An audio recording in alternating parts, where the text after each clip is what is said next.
Okay, everyone. That was nice of you to say, Kate. Good morning, everyone. Back in a Dooley. Back in the Dooley. Kate's having her breakfast like usual.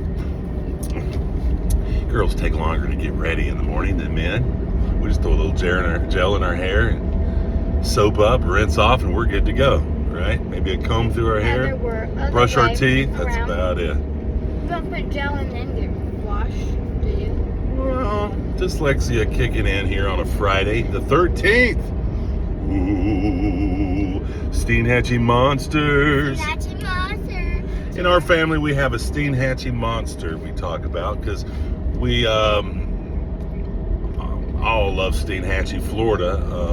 It was just something that we did on my wife's side of the family. Is they all had land down there. The grandfather always fished down there, and they always took everybody down there. And he would just wake up one morning and say, "Hey, we're going to Steenhatchee," and everybody like, "What?" I had plans playing with Sally, Susie, or whoever, and they were like, "Pack your things. We're going to the hatch." And they had a little shack down there, a little shed. They kept adding on to it. Before you know it, they had a Hilton built. They called it the Hilton. It was far from the Hilton, but it was a nice little spot. Sally and Ron owned it, and now it's been sold. And we owned... Wait, are you talking about that big resort down there? Aunt Sally and Uncle Ron used to own that? Aunt Sally and Uncle Ron owned the little house behind the Steenhatchee house that we owned for a year or so that we bought from Sarah and Philip. So anyway, we owned a property, and then the real estate went crazy, and somebody offered us a price for it we couldn't refuse, and we had it all fixed up to rent out and put in some RV lots and a new driveway. Did a lot to it, and then sold it. So we don't get to go to the hatch anymore, but still looking for that next piece of property in the hatch. But we sold the hatch. Like there's going to be anytime soon. I mean, there's like 10 houses down there. There's a lot of houses down there, more than 10, but 25. No, several hundred, but Never mind. Mostly trailers. It's kind of a hole in the wall. No Walmart, just a Dollar General. But there's several marinas and some great fish in there in Steenhatchee. But anyway, Friday the 13th, Steenhatchee monsters are out. Just being silly, guys. I wanted to jump on here real quick. Praise the Lord for my family. I've got them with me today. I've got the Kate. I got the Drew.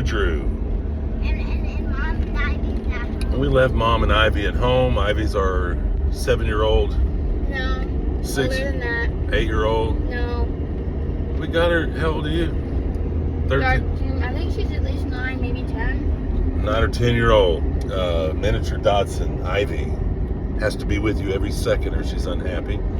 Barking, driving you crazy. So she's on the last leg of her life. We're all excited so we can go to Europe now. The only people that are excited are Mom and Dad.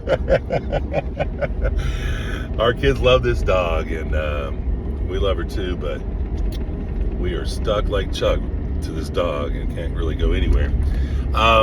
Anyway, want to jump on here and praise God this morning for the life he's given me and the family and the ability to get in this truck and drive this morning. Praising God for the life and the opportunity on this earth that he has gave me the ability. It could have been any other spirit or any other person, but he gave me.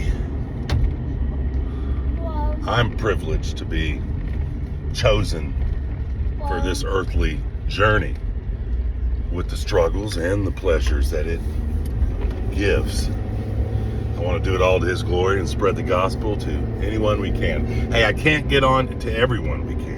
I can't get on here without talking about the sponsor that I sponsor, Josh Omalo over in Kenya, Africa. He's a musician and a pianist, plays classical and jazz, does, he teaches piano.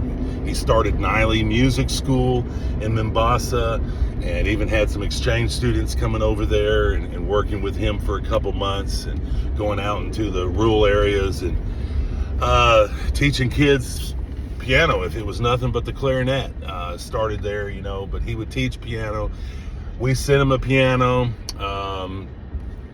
We worked on getting him a container, and then we never could get the funds for the import taxes or the shipping worked out, so that fell through. But We've sent him a lot of musical instruments because he had a band and played trumpet, taught trumpet and drums, and even sold some pianos through another guy. But he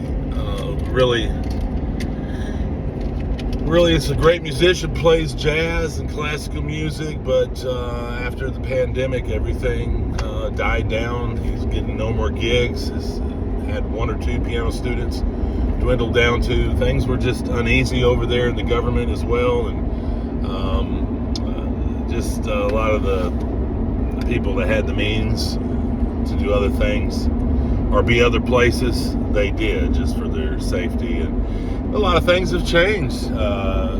Here in America, we have high gas prices, or inflation's through the roof. And our grocery bills are costing us a lot more. But a lot of people have lost their jobs and livelihoods in third world countries, and things haven't come back as quick as the U.S. I know that we may be facing here in America a recession or some really rough times ahead. God knows, but we can't live in fear. Fear is a liar. And I wonder how things are going in Australia. Let us know down in the comments, Australians. Yeah, let us know what's going on in Australia. That would be interesting. It's not a third world country, so it's probably doing pretty well. But I tell you what, hey, anyway, we sponsor Josh. He's back at home trying to get his parents' land farmed. He's planting grafted mangoes this next week. I think he's putting in 40 or 50 grafted mangoes and mango trees. He did avocado trees last week. 2 months ago we put in maize. We put the topper fertilizer on it, and it's growing. It's growing good. He's got 2 men out there working. Earlier this week he had 2 ladies working and 2 men weeding the maize farm. $3 a day. They work all day, and they make $3 US dollars a day. That's what $2 to $3 a day is what people get paid over there in the rural area.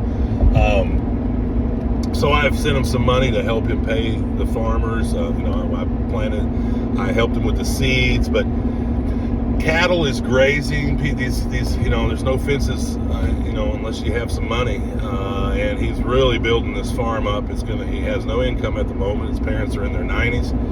They have very little, and he needs to fence this farm in. And over there, they put in a concrete fence post, and then at the top of the fence post, it curves back to keep deer and antelope, these type of wild animals over there jumping the fence. It's pretty neat. I'll post some pictures to show you the type of fences. So it's concrete posts put in the ground and concreted into the ground, and then barbed wire run. I mean, and you're not going to graze your cattle through that, and animals aren't going to knock it over. Rarely. They're not in a national reserve, so there's no elephants or those kind of animals hanging out in that area. It's rare. I think one gets in that area, but I got to figure out where they're at. Huma Bay, I believe they're near. No, it bother me at all. Okay, I forget what part of Africa, but they're in a rural area. I'll find out more of that information. But he needs some help with this fence. If anybody can just spare $20, $5 even. If you got $100 or $50, that would be fantastic. It'd go a long way. I think we need about $3,500, or maybe it's $2,500 for the fence.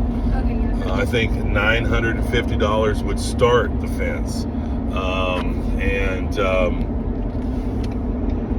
We bought 6 fence posts last week, thanks to anonymous person. Her first name is Sally. Won't give out the last name. She wanted to be anonymous.